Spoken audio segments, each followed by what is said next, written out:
Hi, I'm Captain Nathan Bedford of the 6th New Hampshire. We're at Long Pond Ironworks this weekend on October 2nd and 3rd to give the public a Civil War weekend. It's basically similar to a reenactment, not quite a living history encampment, because there will be a skirmish later this afternoon. A Civil War weekend, and us as living historians and reenactors, we're here to provide a demonstration of what life was like for a Civil War soldier in 1860s. So today's demonstrations will include an infantry drill where we will be doing a School of the Soldier and School of the Company. There's also a hospital tent set up where Miss Catona will be teaching everybody about the medicine and medical practices of the Civil War. My second sergeant, Chris Bremp, and Sergeant Major Craig Smith will have displays out in front of their tents of what Civil War soldiers would have in terms of their gear, food, rations, accoutrements, uniforms. And then down below we have the 6th New York Light Artillery with an original 1863 cannon doing artillery drill and a demonstration, as well as the history of the 6th New York. 2 p.m.'s battle will be just a skirmish amongst Union forces and Confederate militia in the area. All right. Good morning, gentlemen. Good morning, First Sergeant. Thank you. Thank you. Those of you who, I think I know most of you, well, through one way or another.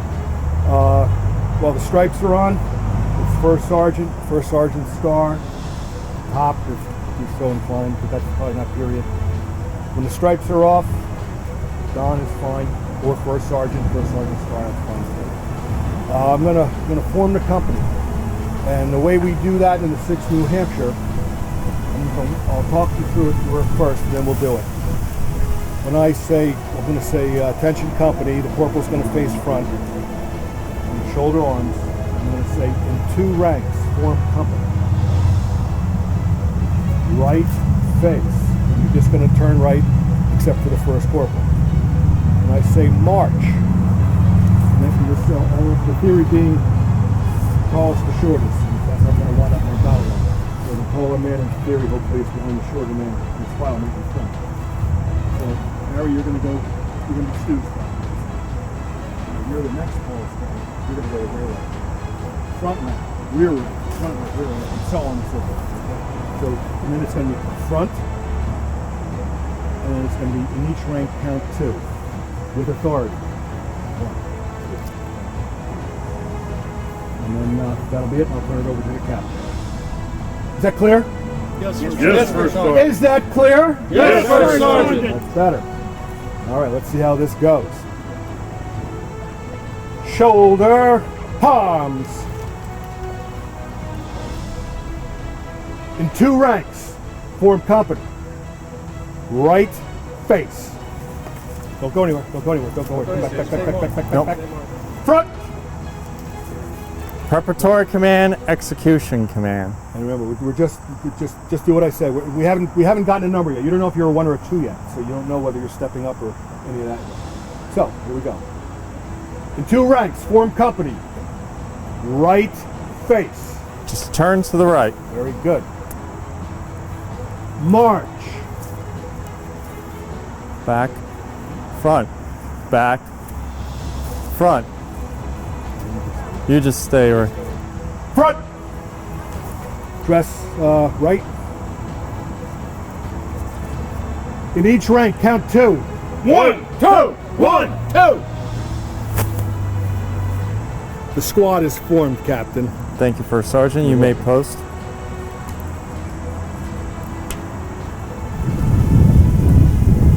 Prepare to open ranks to the rear in open order. March.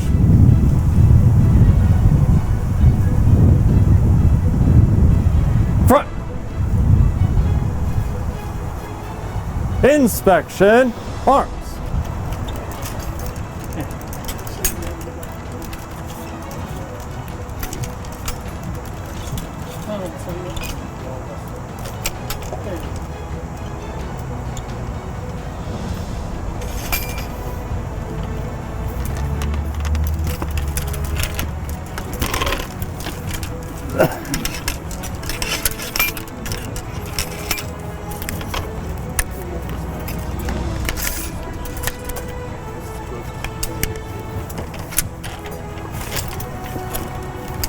How is everybody? Adequate. Let's do it again. Each rank count 2. 1, 2, 1, 2. All right. Shoulder, arms. Right, face.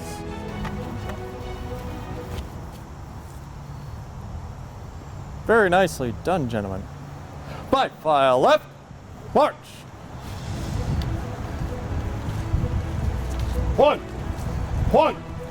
1, 2, 1. By company into line, march. Thank you, Sergeant.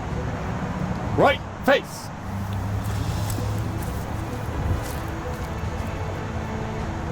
By file right, march.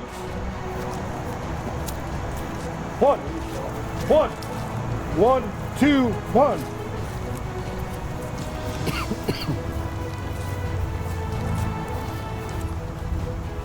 By file right, march.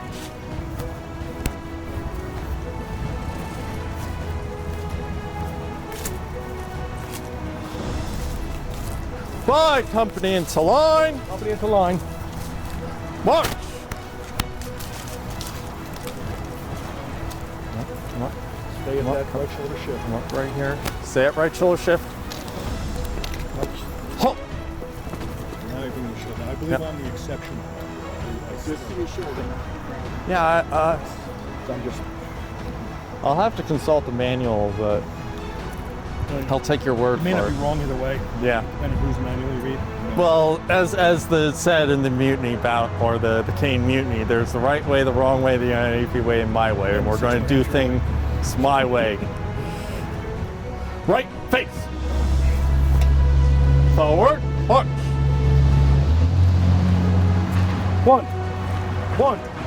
1, 2, 1. By file right, march. Right.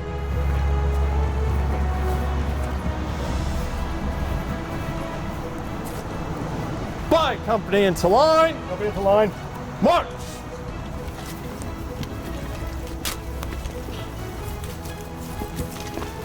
You're over here. 1,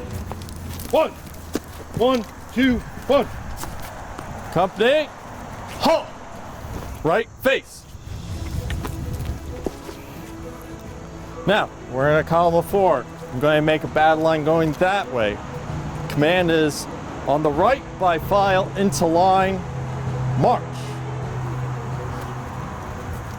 This group of 4 mark time until the first group of 4 get into line. We're going to go forward, then perpendicular facing that way. So on the right by file into line. Forward, march.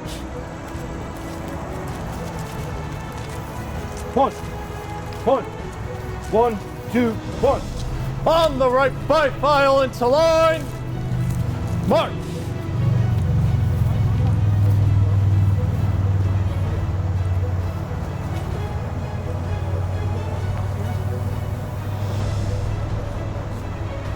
Sounds like it's got a possibility of working. It does. Very good. Right face. Forward, march. By the left flank, march. Battle line. Battle line. Keep marching. Keep marching, keep marching. 1, 2, 1. By the right flank, march. March column. By file right, march. 1, 2, 1. On the right by file into line, march.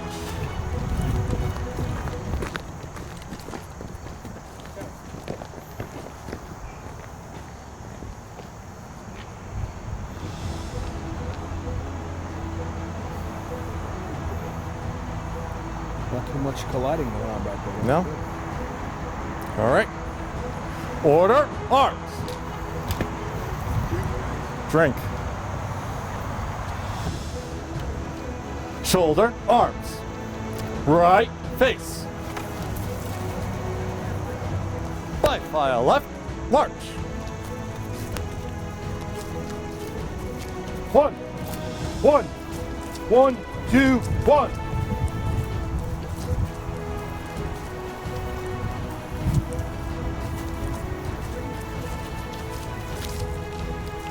Company, halt. Front. Dress.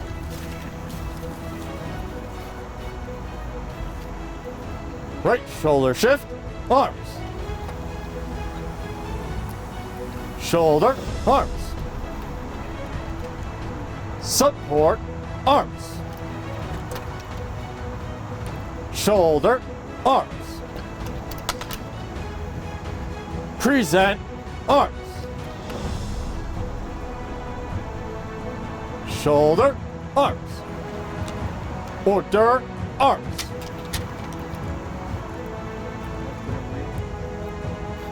Right face. Shoulder, arms. By file right, march.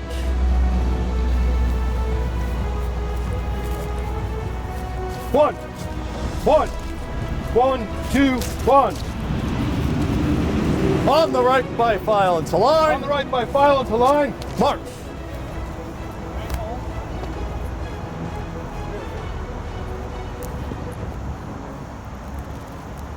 Dragonfly. We're at shoulder arms. Yep. Left wheel, march. Halt. Company, load. Captain, ramming. Ram if what possible.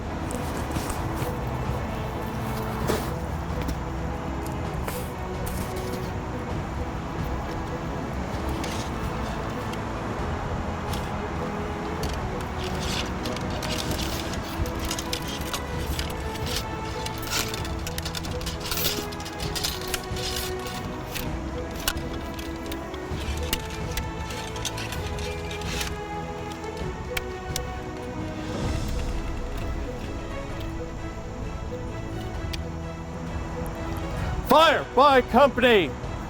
Ready. Aim. Fire. Recover, arms. Shoulder, arms. Right face.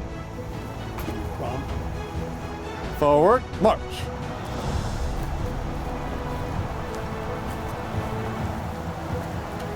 Guide right.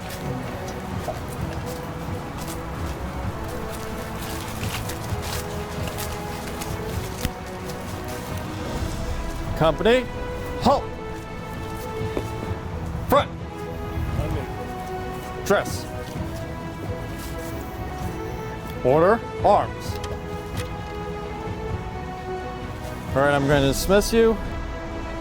Lunchtime, break ranks to the rear, march. Hurrah! So this would be the 7th New Jersey Field Hospital. We would have been assigned a surgeon, assistant surgeon, a hospital steward, and an orderly at the beginning of the war. When the Battle of Antietam occurred in 1862, it was discovered that the medical staff needed to brigade together. So what happened after the Antietam, two things happened. They created the ambulance corps, which would get the wounded off the field, and they also brigaded together all of the medical staff into brigades. So we would have multiple doctors and medical staff to take care of all the wounded. So if it was a minor wound, we would easily take care of it. We have a reproduction of a capital amputation kit. This would provide us for every tool that we would need in order to do any surgical procedure necessary. We would have our amputation knives. We would have our Caitlins. Now the difference between an amputation knife and a Caitlin is an amputation knife is sharp on one side. The Caitlin is sharp on two sides. And this would be good for circular cuts. We have different sizes. We have a large size and a small size. In this kit we have 4 different saws. Of course, we have the major bone saw, and that would be for the major bones in the arms and the legs. We would have a metacarpal saw for those in the fingers and toes for the metacarpal bones. We have a hinge saw that would be for more exact cutting. This would be for joints and also minor surgery cuts. Then we also have what we call a chainsaw. This would be in case this was not available, or if it became dull, what we would do is we would slip this underneath a major bone and basically go up, and we would cut the bone that way. That would actually be a very clean cut that would cause less debris into the wound. We did everything from surgical procedures to pharmacology. We would have to make our own medicines. We would offer whatever services were necessary to make sure the men would get back into the fight. We had 3 types of anesthesia back then. We had nitric oxide, which they did not use out in the field. They had ether, which they also did not use in the field because it was very explosive, and the quartermaster department would not transport it. So what we used out in the field was chloroform. Now, although we have not had a lot of dealings with chloroform at this time, we knew that it was very important to use it very judiciously. So we would only use about 3 drops on a wet sponge in our ether cone to put a person out. Now, the nice thing about chloroform is in its gaseous state, it's heavier than the air around it. So we would hold this about 3 to 4 inches above the patient's face. It would waft down, the patient would breathe it in, and they would then fall asleep. We were hoping for about 15 minutes because that's exactly how much time it would be necessary to do a major amputation. We knew that all wounds got infected. At that point in time, we did not understand how bacteria and germs affected a wound. Okay? So we did not know that until after the war was over with Joseph Lister and his aseptic theorems that were published in 1868 and came to the United States in 1870, and also Louis Pasteur with his bacterial theorems also came in after the war. Okay, so they were looking and they were watching, and they were trying to figure out why certain things happened, why certain wounds got mildly infected and how some wounds got drastically infected. Now, the survival rate depended on where the initial amputation was. So if the initial amputation was a hand or a finger, you had a 90% survival rate, because if it got infected, you could do a secondary or a third amputation. But if you start here, close to the midline of the body, there's nowhere to go. You have about a 10% chance of surviving. In a typical skirmish like we're going to see today, about how many wounded would you have seen in a tent like this? It really depends on the accuracy of who's shooting. You know. Do you do anything special to prep?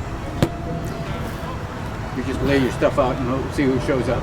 Well, in a normal situation, we would make sure that we had plenty of water. We would make sure that we would have plenty of things in order to, all our medicines were topped off. We had our medical staff well rested. We set up where we feel they would be, where best the men would be able to get to.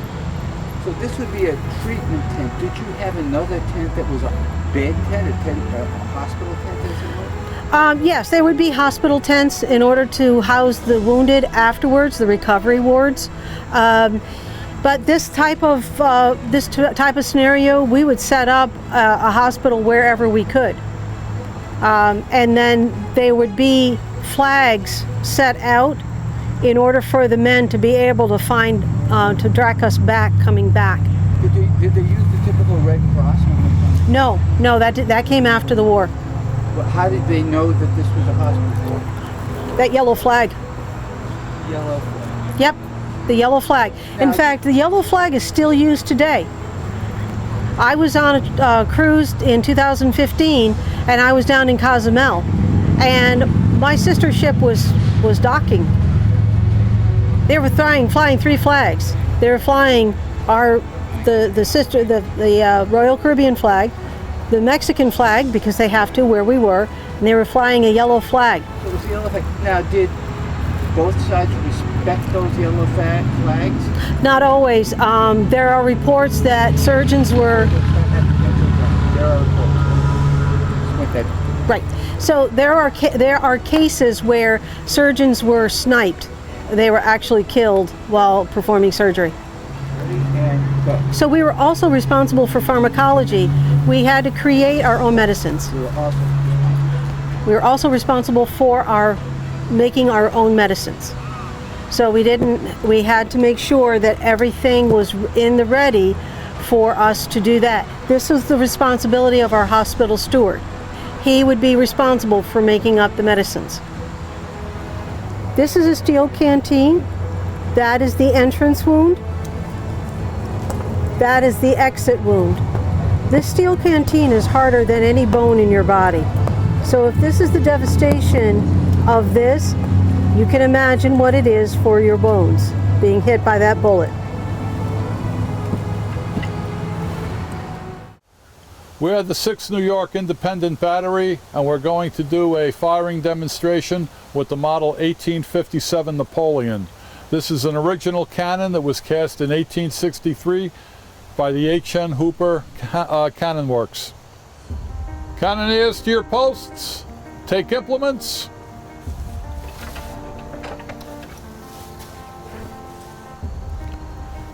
Load shell 1,000 yards.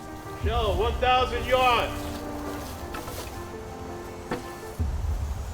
Now the first thing we're going to do is we're going to make sure our vent is clear. So we're going to attend the vent.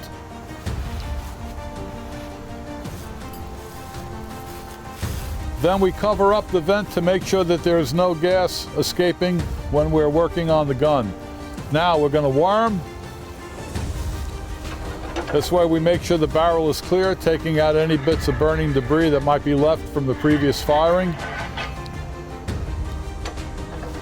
Wet sponge. Wet sponge. We now put a wet sponge down the barrel to extinguish any burning embers that might be lurking after the previous firing. Dry sponge. Now we're going to sponge out any excess water that might be in the barrel as well. Advanced cartridge.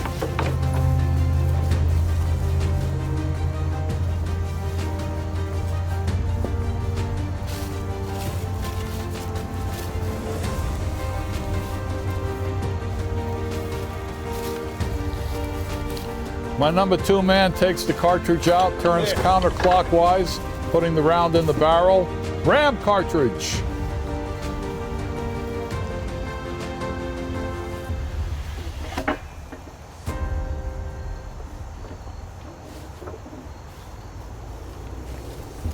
You'll notice we now have our implements up on the hubs. This is a reenactor thing, letting the other folks know that our cannon is hot, looking at like an H to symbolize hot or a W to symbolize warning. Ready the piece. Now we're going to take a brass pick, we're going to puncture that charge. Then we take a friction primer, set up with a lanyard. We insert it.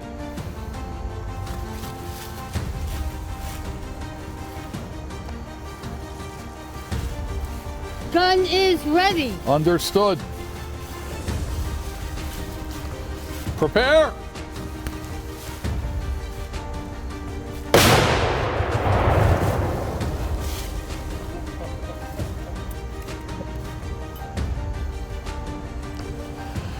When you get older, your toys get better. And now we're going to go through the servicing of the piece. We take out the burning foil. He's going to sponge the gun.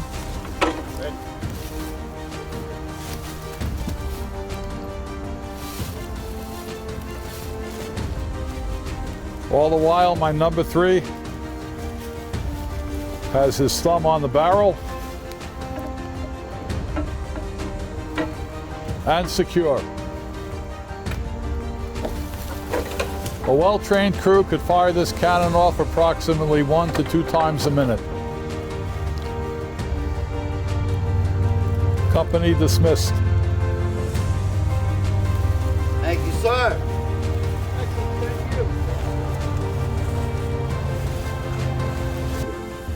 This is the model 1857 Napoleon gun howitzer.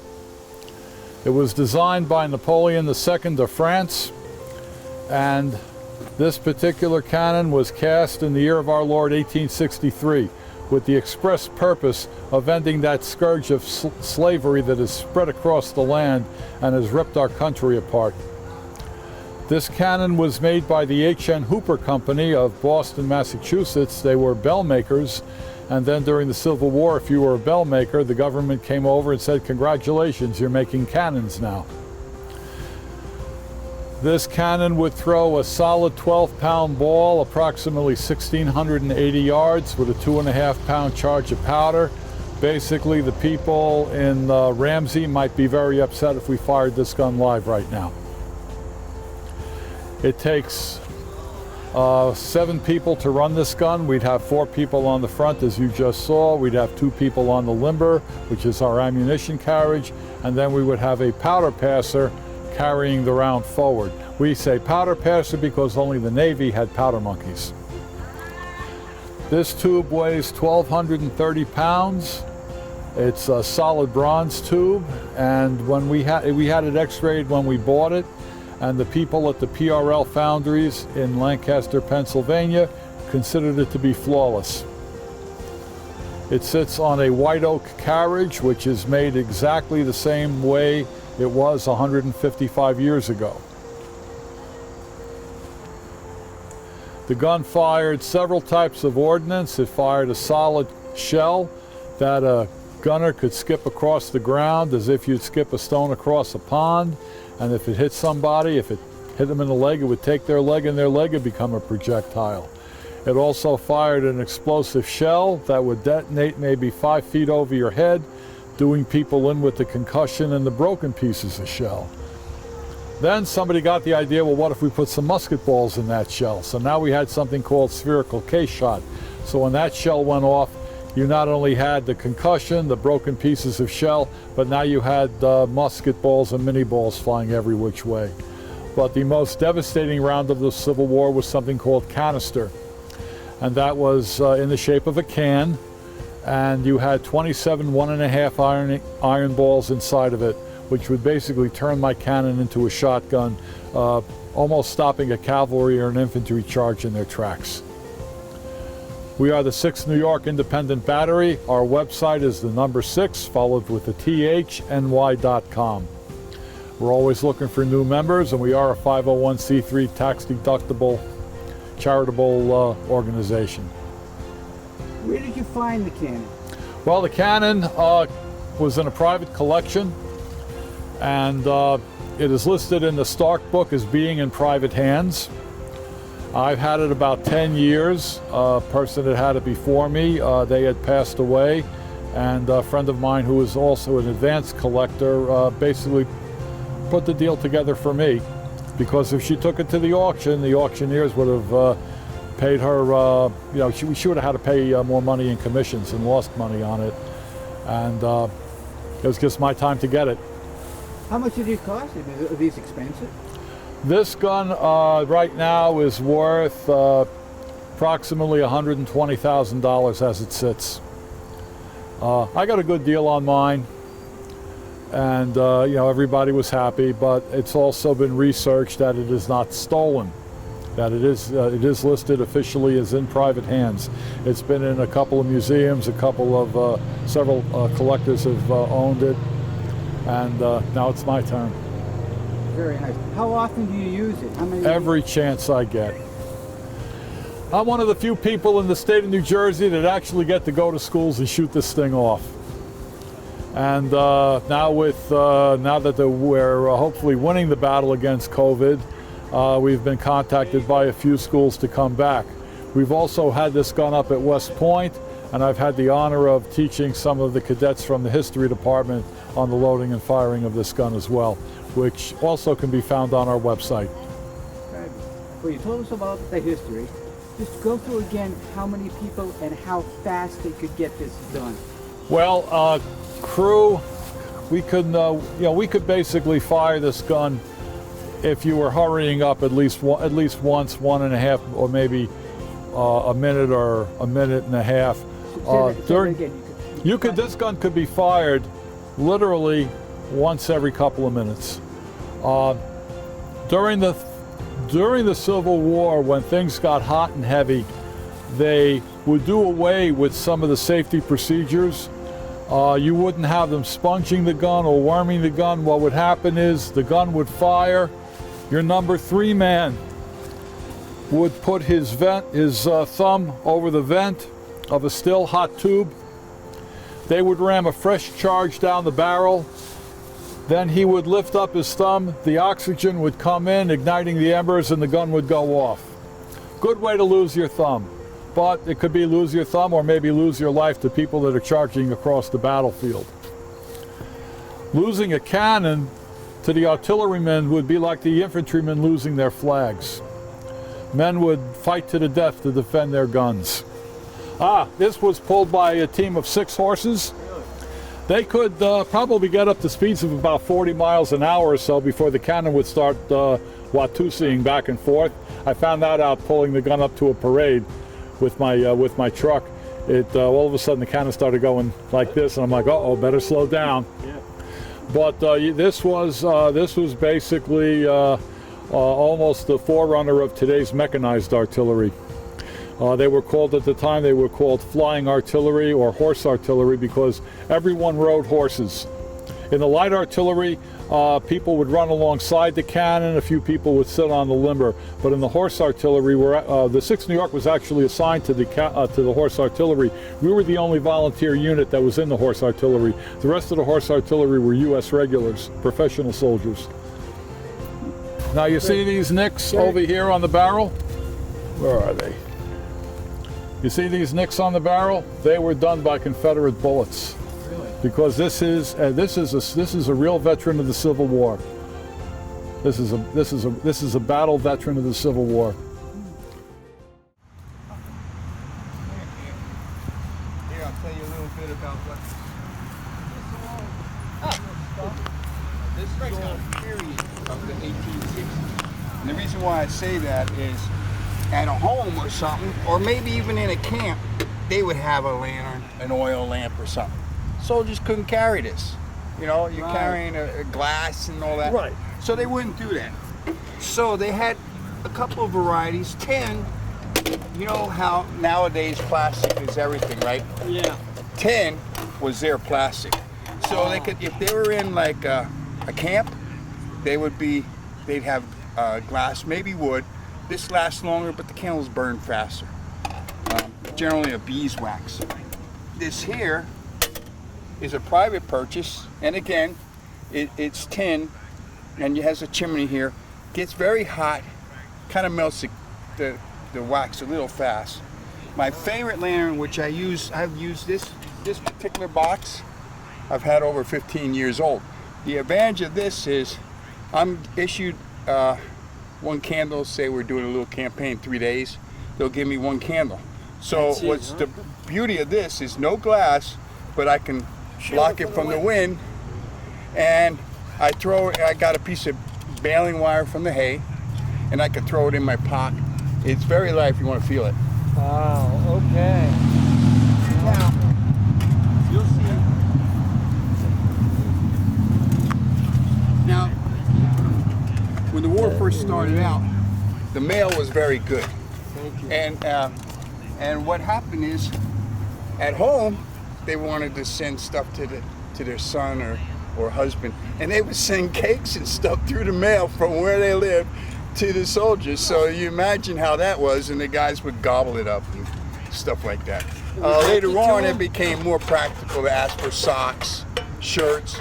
They would have whole groups in their town, because a lot of times when they were recruiting, they recruited the whole town, and they kind of kept those guys together. And you ever hear that expression, "I wouldn't be caught dead with that"? Well, that was because gambling, drinking, dice, that was all like very unheard of. So if you died, you didn't want to have that stuff on you. So before you went into a battle, you might put it in your pack and then leave your pack behind as you go into battle. But anyway, going back to, again, Pi 10, they might have kept this. Different sizes, different size. And you'll see sutlers would sell this. And this is one of my favorites. It's a 10 frying pan. You feel how light it is. This they might put on their pack, and that's a it's stamped in there actually. I just Found a dug up a handle and there's one buried over there. Oh, Yeah, they're gonna dig it you up. want to feel it, or Yeah.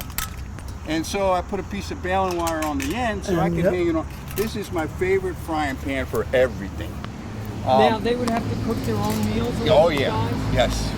That was They would another. give you I'll food? give you another part of the story. You're getting to so. it, I'm sorry. No. It's a good question. So what happens is, you see the canteens. These guys use everything, and again, filled with water. But feel how light this is. It's light. Everything is so light. How'd it be? Because you now here it is with water. Still pretty light. Yeah. And water was very scarce at that time. So Clean water. clean water, yes. Yeah. So these are different styles. This one is a round and smooth. Some were ribbed. They thought maybe the rib made it stronger. I don't know. That's called a bullseye. So what happens is, you go into battle and you get a cannonball, a mini ball or something hitting your canteen. It leaks. They didn't do it. They took a knife, knocked this solder off, put a baling wire here, and I usually have a stick that has a splint like this, and I can use it as a frying pan. I can use it to eat off, and I can dig. This is 10 times faster, easier. This is 10 times easier to carry than even my frying pan here. And the advantage of this is I have my water, and I hang it on my canteen back there. It's right there. I have my cork, and it fits right there. Sometimes I have a strap of leather too, and you'll see also, like these cheap chains, they lasted maybe a week. They break off. So what would happen is, sometimes the hay was in the baling wire, or a leather strap, or Whatever a they piece of could get material, their hands right, on. just to keep the cork on.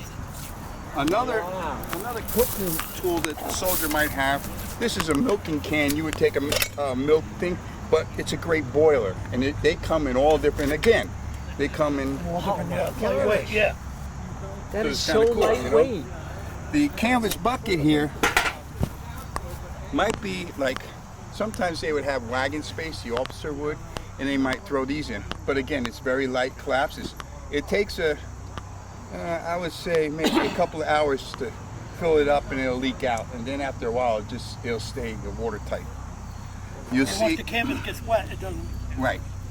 A knife they might have, but more popular would be a pocket knife. Pocket knife. Now this one, this is called pear wood. This design is Pear wood, is that from a pear tree? Or? correct. It's very light, and I'll show you. Very hard too. And you'll see it's a locking blade. That's the advantage of it, can't hurt you. Now, if you want to feel how light.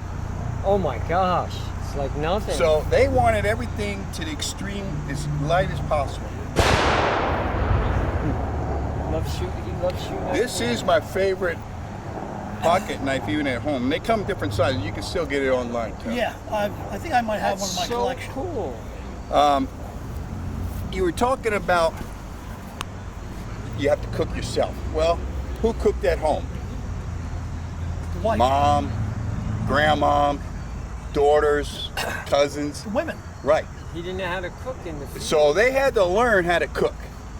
Some camps had cooks, but later on, as the war went on, you better cook yourself because you're hungry. And so this bags here, and later on I'll talk about the haversacks, hold 3 days rations. So if you're going on a march, they gave you the milk, your meat and your sugar and all that stuff and your coffee, and you put it in the thing. This is, you can guess this. Don't open it, but just feel it. Can you guess what that can be used for? Or what is- Silverware. Nope. Something to start a fire? No. What it is, it's a sewing kit, and we call it the housewife. Ah. And again, you're losing buttons, so you got to learn how to develop how to sew. The Rebs got so poor with having no more supplies. You know, their supplies were weak. They would use acorn tops for buttons. No kidding. Yeah, take an acorn top, sew it in. It's a great button. Huh. But this is a housewife, and this is like one of the most important essentials. You might have a boiler, your canteen was a must, you might have a pie thing. So then, and also, like sometimes when they're going through, they might get a regular knife and fork. And can you tell me what's different about this? Yeah, what's different about this fork? Something simple, but it makes a big difference. Computer. Nope. 3 prongs. Ah, okay. And it took me a while to get used to 3 prongs, you know, believe it or not. Versus 4. Versus 4. But the tool that I use, again, this is the lightest, is my spoon. Stamped spoon. And what's beautiful about this is I can actually cut meat. It's sharp enough to be able to cut the meat. And you could actually put an edge back on it. Or just, you know, just. Yeah. And I use everything because they ate a lot of corn, oats and stuff like that. This was everybody carried their spoon with them. You could stir your coffee, different kind of buckets and stuff. You'll see, if you go around, when you walk around the tables, you'll see guys with different kinds of muckets, in different shapes. These were all private purchase. They depend on what you said. Someone said, well, how much can it hold? And one of the guys goes, 2 beers. So that's the best I can think. Ah, there you go. Depending on the settler where you bought it from, these pins, we would use these pins. We would take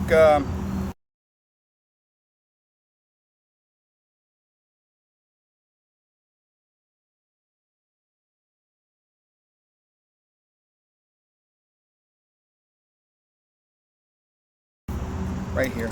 Look at this. A gum blanket.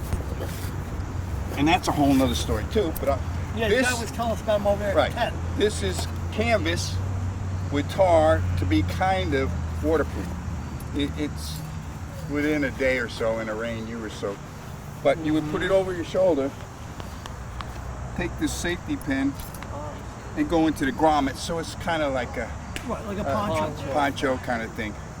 And then they had the rubberized canvas. When they realized that rubber coated canvas, it made it pretty waterproof.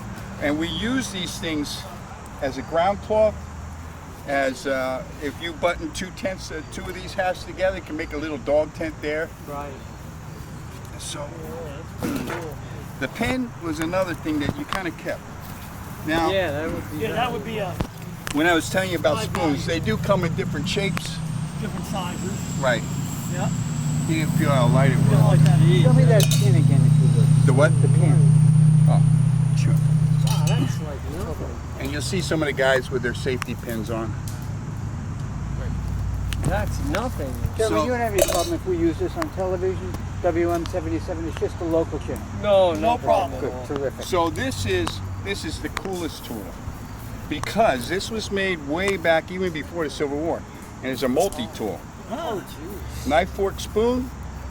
I use it all the time. This is like one of my I've never favorite. seen one of those. Yeah, And you see them now, the Yeah, Boy Scout, Cub right, but Scouts.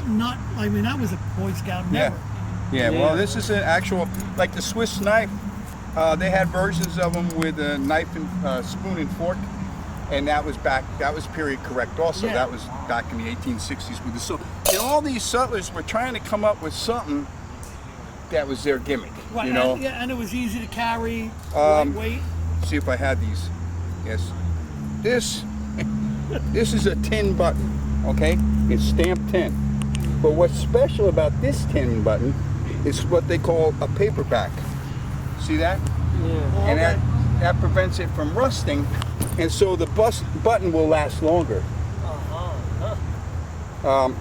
They were pretty clever. I mean, they used things, they did things. You'll see, I had the other half a second. Oh, can you hand me that black one there? No, right there, that bag. All right, this one was like we were talking about before. It was canvas, tarred. This particular unit, the 6th New Hampshire, was issued a white canvas. And what happens is, you would be issued your 3 days meat and stuff and everything. This would get nasty. This wouldn't be white, it would be brown. Because of the meat, they might have had wax paper, like brown paper or something to wrap up their meat. Later on, they started developing different types. Each sutler or each supplier that would follow the army had a different person who made their stuff. You heard that word shoddy? Yeah. I came back from the Civil War when they would just make cheap stuff and you put it on, and then the threads threadbare, but sutlers and stuff like that made millions of dollars. This is most probably, there's different coats. There's coats, what we call a frock coat, meaning long. And they would issue that? This is a 6th New Hampshire frock coat. And it has a padding. Some came with padding, some didn't. Depending on the person who made it, you know. A lot of buttons, big on cost. And if you're in an area that's hot, it's kind of hot. So what the guys would do is cut the tail off and make like a shell jacket. When you went over there, you see them short. That comes from this. This particular one it's pretty cool. They give you you notice your pants you only have 2 pockets. So they gave you a shoulder pocket, inside pocket, an inside pocket here, and over here, this is what I like. It's the tail, so it has two tail pockets. And this. Wow. Okay. You'll be happy with it. Now the reason they did that is wool is actually very cheap. It's very durable fabric. If you get cotton soaking wet, good luck trying to save it. If you get wool wet, it would take about 75 to 80% of its heat value. So you're nice and warm, and that's really what we're concerned about, is you staying warm in winter and in rain. Now, are you going to be happy with it? No. Do I care? No. I'm the government. Yeah. If you were... you were told to wear it, you wear it. Yeah. What is the later color? That one? So that, well, I'll explain in a little.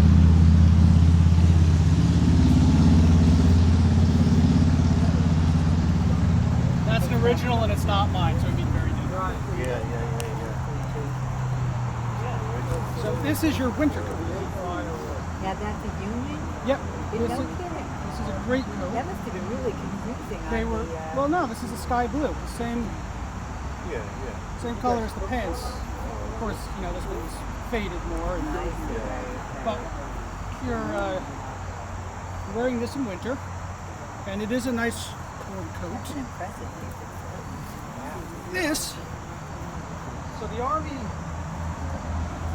needs men to fight, but it also needs guys to do bureaucratic stuff, paperwork, guarding supplies, guarding prisoners of war, that sort of thing. And every man who's doing that is a man who could and probably should be fighting on the front lines. But we have these veterans who they can't stand up to the rigors of war anymore. They might be sick, they might have lost a limb, who knows. So we're going to create something called the Invalid Corps. Now the Invalid Corps was made up of men who can't march, can't fight, They can carry a musket and guard a prison. They can file paperwork and act as a clerk. And to give them a esprit de corps and some pride in their special unit, they have special uniform. Now, being named the Invalid Corps is kind of insulting. They're just telling you that you're an invalid. So the name was changed eventually to the Veteran Reserve Corps. And this special light blue uniform that was supposed to give them a sense of pride, it made them feel like others, that they weren't fully soldiers. And by the end of the war, they had scrapped this and just started issuing them standard issue uniforms. Don't stab myself with the bayonet. Yeah. I'm gonna move the Lorenz. Which type of gun is that, an Enfield? Okay, no, this is a Lorenz. Now this is an original.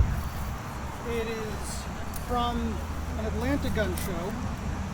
The three most common guns of the war are the Springfield, the Enfield, and the Lorenz in that order. The Lorenz is the second most common import. It was made in what was then the Austrian Empire, very quickly becoming the Austrian-Hungarian Empire. And this one, barely legible, has a 60 on it. There would have been an 8 in front of that. They left out the 1. So it was made in 1860. Barely has the remnants of its double eagle Austrian proof mark and acceptance stamp. These were bought up by Confederates big time. And when the war first broke out, the North, all the states are providing their troops with guns. So the federal government might say, we want you to have Springfields, or the state can't buy Springfields. The state could buy Enfields. The state could buy Lorenzes. So the 6th New Hampshire, when we were raised in the late summer into the fall of '61, we were issued Lorenzes. And if you notice something about the bayonet, most Civil War bayonets are cruciform, so it's a triangle. Triangle. This is a cruciform bayonet. So you can see it makes it's got 4 sides. Oh yeah, that's right. Yep. These are unique to the Lorenz. And the Lorenz was a gun that when a regiment was issued it, they either love it or hate it. The 6th New Hampshire loved them. They are actually very light. They found them to be very accurate. They liked these guns. When they re-enlisted, against the Overland Campaign, they were reissued Springfields. They had to turn in the Lorenzes. Nobody makes a good reproduction of these. That's why nobody really carries them. Every reenactor uses an Enfield or Springfield. But this is an original. Most likely it was issued to a Southern regiment, and it has had a hard life. It's got stock, cracks everywhere. It's missing its ramrod. It's missing its rear sight. This is all indicative of a rifle that was used hard and put away wet. When you say the 7th regiment, so the Confederates and the Union used regimental systems. Basically, we had a small army at the beginning of the war, and you were in that army. It was because you were a failure. You are the scum of the earth. You have no value to society other than dying on some godforsaken field fighting against the Apaches. When a war breaks out, that becomes the nucleus of what we call the accordion army. We throw open the volunteers stations and we tell the states, you have to send this number, send that number, make it work. They swell up with thousands, over a million volunteers by the end, who are only there to serve till the duration of the war, and then you go home. And that's it. When that happens, the army shrinks back down to that pre-war size made up of the absolute lowest of society that have no value otherwise. The state would number their regiments. So, I just saw him like 2 minutes ago. the 6th regiment should go from New Hampshire to the war. Now, there was a 2nd New Hampshire, that was a pre-war regiment. They were militia, modern-day National Guard. The 6th New Hampshire was raised as volunteers, so we were not militia. We were exclusively for this war, and when the war ended, the regiment stopped existing. That's just how it was. Eventually, you will see rich states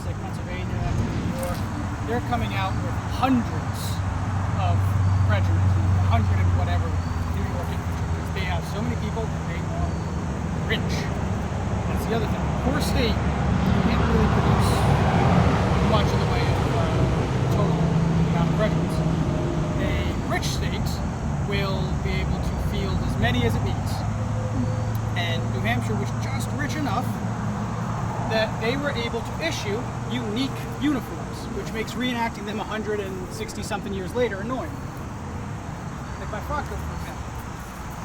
The New Hampshire frock coat has key differences. So you see the buttons. It's a standard federal eagle. And that's how they all are. Plus an eagle button, they're all eagles. And it has the piping, it has eagles on the cuffs. Well, New Hampshire issued its own buttons.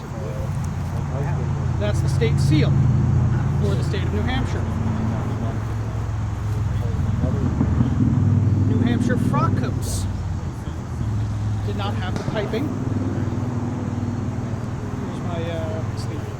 They had epaulets. They did not have the piping down here. The buttons were on the inside of the sleeve, and they were a different color blue. So, just rich enough and small enough that no one makes their gear. So it's kind of a pain. And they did that for almost everything, including I have an example, haversack. Yeah, so the haversack. This is what you store your rations in. This is a New Hampshire one. This has got my regimental name, it's got company, and my number. Everyone had a number. These were the New Hampshire ones. This is your standard one. So even something as simple as the bag that holds your food, New Hampshire had to be unique and issue new stuff. They also issued a unique knapsack, which is called the Shorts Patent Knapsack. No one reproduces them, so no one wears them.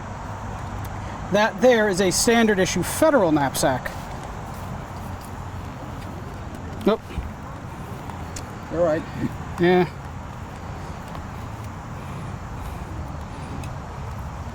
Let's start again. That there is a federal.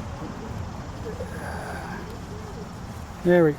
I didn't know that you sign. There we go. Yeah, so this is a standard federal one.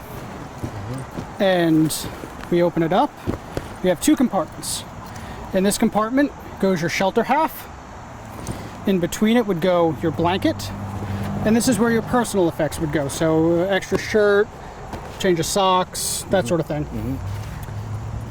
You would fold it all up. And then these loops up on top, you could roll your blanket up and put it on here. Or you could roll up your greatcoat and put it up on top. Now, I have done events where I've lived out of this pack. You want this to be as light as possible. When regiments would leave for the war, they would go out with 50, 60 pounds in here. When they get to the front and they're marching around in Virginia in 90 degrees in July, this starts to shrink pretty quickly. And eventually you'll end up with them, they just carry a blanket, gun blanket, maybe an extra shirt, and their ground cloth. That keeps the water off, and that's a pretty important one. You could go another route. Take your pack, throw it away. You take your blanket, roll it out, put your stuff in it, roll it up and throw it over your shoulder, tie it off. US GIs were doing that during World War II. It was a method of carrying their stuff that stuck around for a long time. Trying to think of what else we have. Oh, yes, Ringwood. So, New Jersey is not a very enthusiastic state when it comes to the Civil War. We sent our volunteers, and we were a Union state, but we had a lot of Confederate sympathizers here. We were the last slave state in the North. We rejected Lincoln twice. We rejected the 13th Amendment the first time it came to the House. They voted against it, and they had to vote a second time after it had already been passed. But what we did have was a lot of iron. This is the really iron-making center of America up until Carnegie, post-war. And when the war broke out, the U.S. government needed so many guns that the Springfield Arsenal couldn't compete. So they issued contracts to gunsmiths, gun companies. Colt was probably the most famous one. He made a special version of his own his gun. Yeah. They had one that was manufactured here in Trenton. Now, here's the thing about the Trenton Springfields. The iron from this gun was purchased, or at least the barrel, from the Trenton Iron Company. Now, the Trenton Iron Company owned a bunch of mines through the Highlands, including Peters Mine in Ringwood. They also owned this site here. They owned Long Pond. And in 1861, they built a furnace here named the gunmetal furnace. The gun barrel is made out of gunmetal.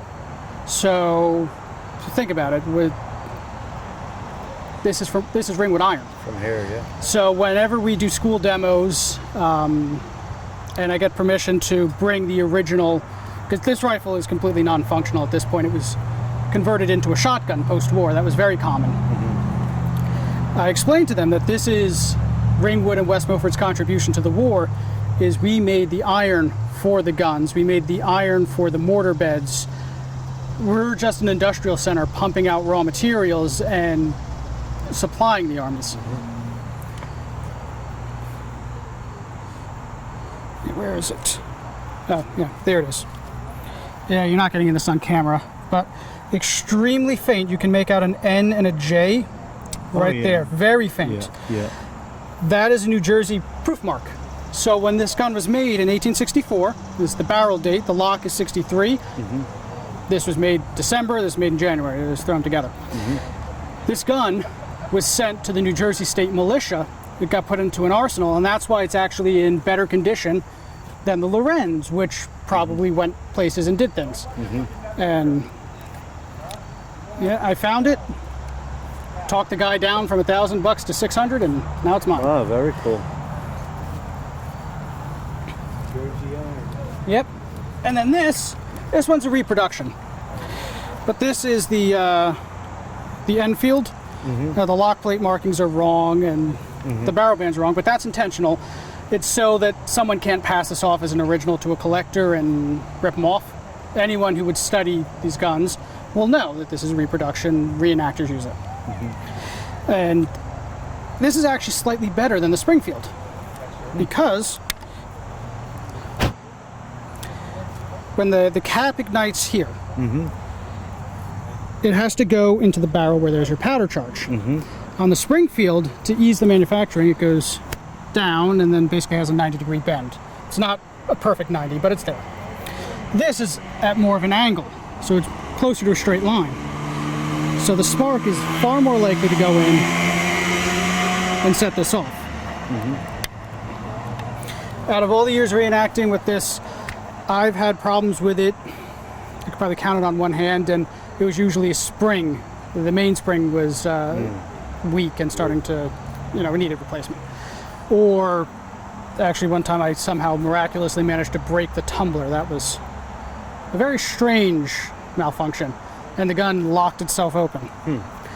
But this was originally issued. It would have been blued. Some U.S. guns were what they called burnished when they got here, either in the field or in an arsenal or somewhere. Because you see the Springfield, it's silver colored. Right. That's raw iron. Yeah, that's the U.S. government liked to have them what they called National Armory Bright, which is polished metal, basically. It looked very pretty, like those guns over there. Right. Those are the right color. Right. They haven't had 160 years of age. Right. Other differences. Now the rear sight is broken, but this will go out to 900 yards. Wow. Now, you are not going to be able to pick off a man at 900 yards. But if your entire regiment fires a volley at 900 yards at a group of men over there, you're gonna hit someone. Somebody might get hit. So, and that's because this is a rifle.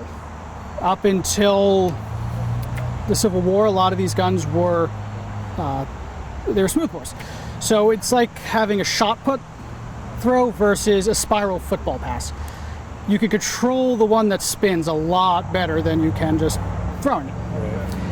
Because if I was fighting, say, the British and it's the Revolution, I could probably reliably hit somebody at the edge of that wood line right there. Not very far away. Any further than that, and I'm pushing it. Civil War, you could easily hit somebody at 300-400 yards. It's the rifling. Technology has progressed. Now, why were they still fighting in those lines? Because everyone at West Point studied Napoleon and Washington. And that's what they knew. By the end of the war, you see them starting to adopt trench warfare, putting up cover, maneuvering, that sort of thing. Yeah, the sharpshooting, just really trying not to have these big lines. Now you still have those big lines, but after the Civil War, it goes away. By the time of the Franco-Prussian War, it has become maneuver. They're smaller sized units still fighting in loose lines, but they're free to, find cover and all that stuff. And that's only about 10 years. So military technology rapidly advances through the Civil War to the point where you're starting the war with the tactics of a century or half a century before. Napoleon would recognize the Battle of Bull Run and know what to do. You're ending the war with the tactics of World War I, and it doesn't look that dissimilar to photos taken of World War I battlefields, trenches, shell craters, men running around trying not to get shot as they're getting water, that sort of thing. Yeah, hang on, I got to roll here. Yeah. So, I can't play this anymore, but there is no radio during the war, and battles are extremely loud. I could stand next to somebody and shout in his ear, and they might not be able to understand what I'm saying. But a bugle cuts through that very well. So you would have commands, every officer is technically supposed to know them, that you would be able to tell the bugler, sound this. Or not even tell the bugler, just give the order, the bugler would know to play it.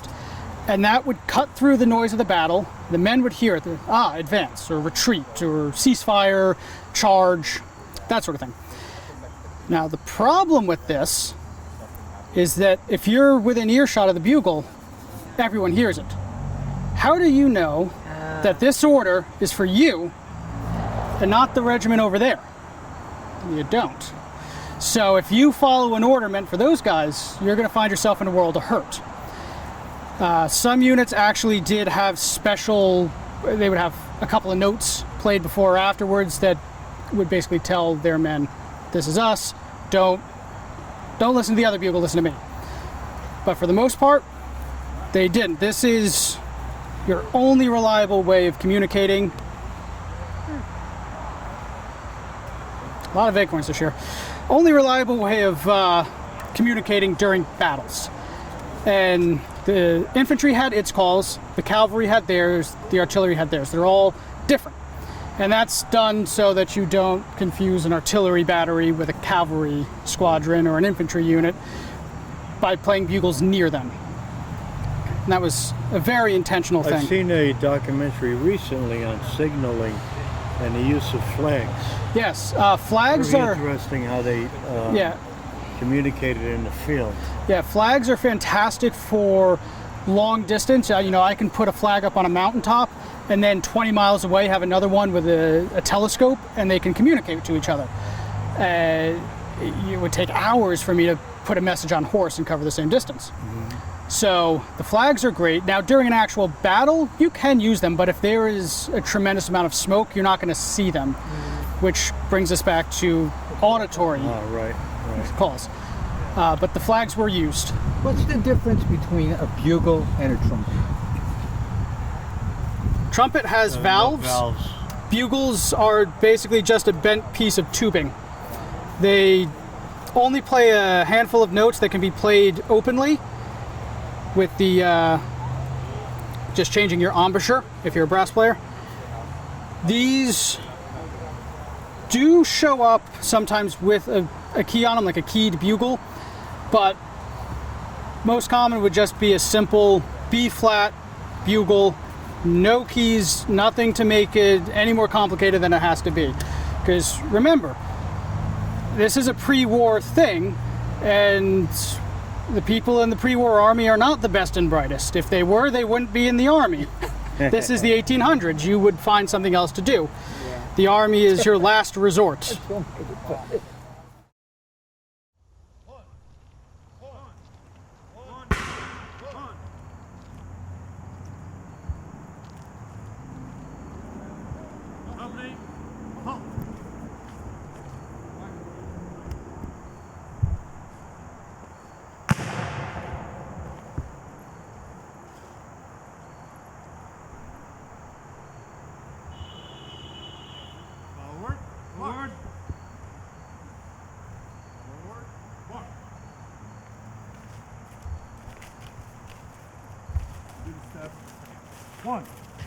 One.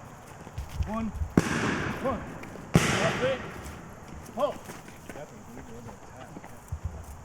Fire by company. Ready.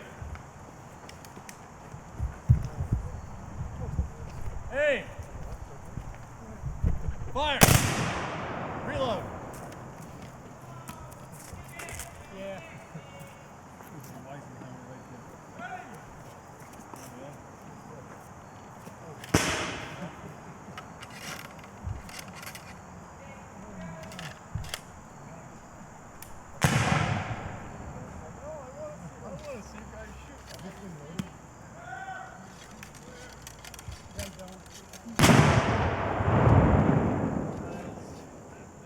Did you get him?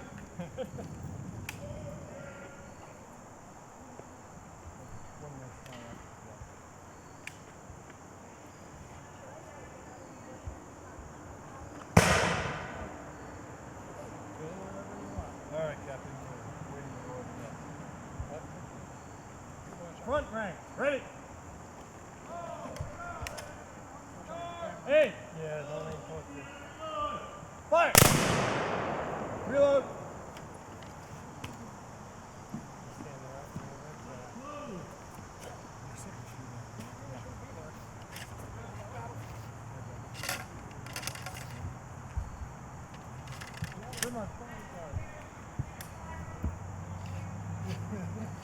You can't take a coward, get out of the bush and fight like men!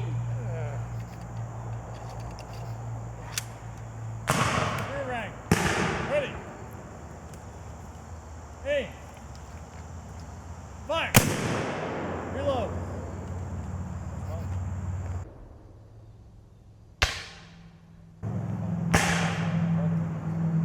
Fire by file from the right. Ready. Commence fire.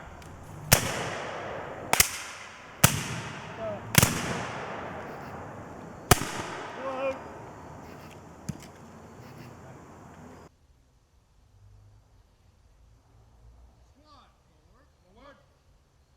Squad, forward, forward. One, two, one.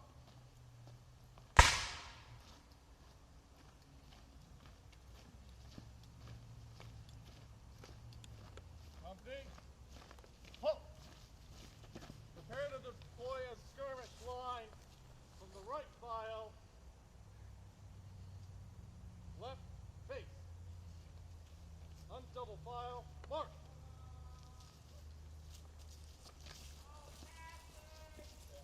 Captain, get down. Set.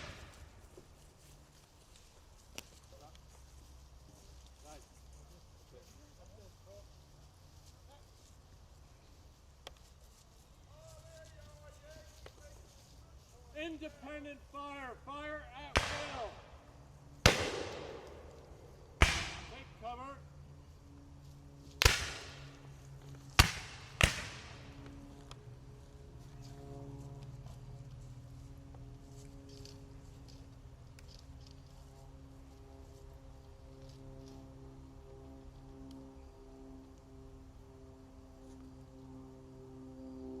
Where you at, Johnny? Show yourself so I can shoot at you. Captain, should we be ramming paper with these leaves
back for this wounded man.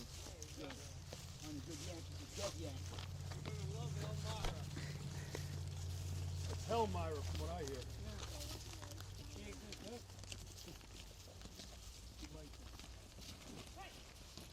Come back here, you stand go. Sit down, sit down. Hold on, shoot.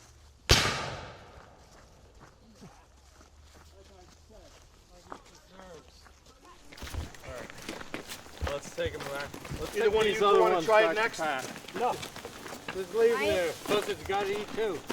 I am driving the dead body. That's what your trees and get you, boys. All right, take it back to the ambulance, sir. Prisoners, you mean? Shut up. I don't care. All right, boys. Keep an eye on this one. He looks pretty shifty. First, second sergeant, can you leave the session, please?